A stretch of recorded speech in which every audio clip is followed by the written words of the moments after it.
വയനാട് കേണിച്ചിറയിൽ നിന്ന് പിടികൂടിയ കടുവയെ തിരുവനന്തപുരം മൃഗശാലയിൽ എത്തിച്ചിരിക്കുകയാണ്. തോൽപ്പട്ടി 17 എന്ന കടുവയാണ് അനിമൽ ആംബുലൻസിൽ തിരുവനന്തപുരത്ത് എത്തിച്ചത്. കടുവയെ 21 ദിവസത്തെ ക്വാറന്റൈനിൽ പ്രവേശിപ്പിച്ചിരിക്കുകയാണ്. പിടികൂടിയ ഒരു മെയിൽ ടൈഗറിനാണ് ഇപ്പോൾ നമുക്ക് ഇങ്ങോട്ട് തന്നിരിക്കുന്നത്. അതിന് 10 വയസ്സ് പ്രായമാണ് കണക്കാക്കുന്നത്. അവിടുത്തെ ഡോക്ടറുടെ റിപ്പോർട്ട് പ്രകാരം ഇപ്പോൾ ഹെൽത്തി ആയിട്ടുള്ളൊരു മെയിലാണ് നമുക്ക് കിട്ടിയത്.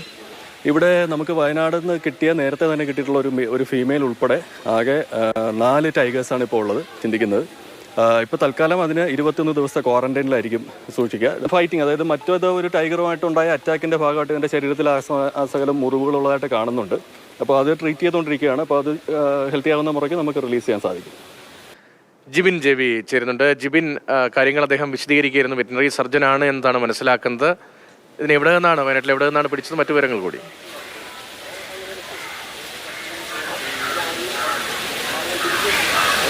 രതീഷ്, വയനാട് കേണിച്ചിറ ജനവാസ മേഖലയിൽ ഇറങ്ങി പരിഭ്രാന്തി സൃഷ്ടിക്കുകയും അതുമാത്രമല്ല 2 കന്നുകാലികൾ ഉൾപ്പെടെ കൊന്ന് ഭക്ഷിക്കുകയും ചെയ്ത തോൽപ്പട്ടി 17 എന്ന ആൺകടുവയാണ് കഴിഞ്ഞ മാസം 23-ാം തീയതി വനം വകുപ്പിന്റെ കൂട്ടിലാകുന്നത്. ഇതിനുശേഷം 24-ാം തീയതിയോടുകൂടി ഇരളം ഫോറസ്റ്റ് സ്റ്റേഷനിൽ എത്തിച്ച കടുവ അവിടെ ചികിത്സയിലായിരുന്നു. കടുവയ്ക്ക് പിടികൂടുന്ന സമയത്ത് വലിയ രീതിയിലുള്ള ആരോഗ്യ പ്രശ്നങ്ങൾ ഉണ്ടായിരുന്നു. വനത്തിനുള്ളിൽ വെച്ച് മറ്റ് കടുവകളുമായി സംഘർഷത്തിൽ ഏർപ്പെട്ടതിന്റെ മുറിവുകളും അതുപോലെ തന്നെ ഈ വലിയ മൃഗങ്ങളെയൊക്കെ തന്നെ ഭക്ഷിച്ചതിന്റെ ഭാഗമായുള്ള കോൽപ്പല്ലുകളുടെ കേടുപാട് ഇത്തരത്തിലുള്ള പ്രശ്നങ്ങൾ ഈ കടുവയ്ക്കുണ്ടായിരുന്നു.